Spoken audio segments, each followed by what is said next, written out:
মায়ের হিসেবে আপনাদের স্বাগত। আজকে দেখাবো একটি সম্পূর্ণ নিরামিষ রেসিপি, যার নাম ছানার কালিয়া। এর জন্য নিয়েছি জল ঝরানো ছানা এবং আলু ডুমো করে কেটে নিয়েছি। এরপর কড়াইতে সাদা তেল দিয়ে তার মধ্যে দিচ্ছি গোটা গরম মশলা, তেজপাতা ফোড়ন ও আলুগুলো দিয়ে দেব ভাজার জন্য। এতে দেব অল্প লবণ ও হলুদ গুঁড়ো। আলুগুলো হালকা লাল করে ভেজে নিয়ে তুলে রাখবো।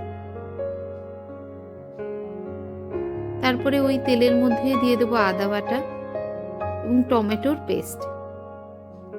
সেটা ভালো করে কষিয়ে নিয়ে এর মধ্যে দিচ্ছি হাফ চামচ জিরে গুঁড়ো, ঝাল লঙ্কার গুঁড়ো এবং কাশ্মীরি লঙ্কার গুঁড়ো।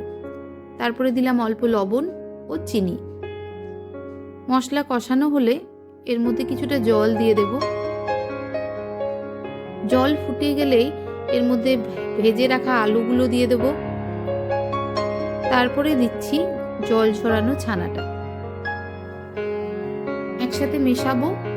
ছানার গন্ধ চলে গেলে গ্রেভিটা একটু ঘন করে নিয়ে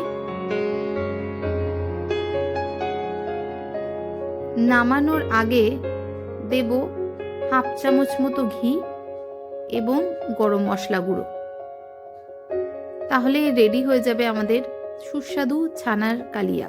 রেসিপি দেখার জন্য ধন্যবাদ।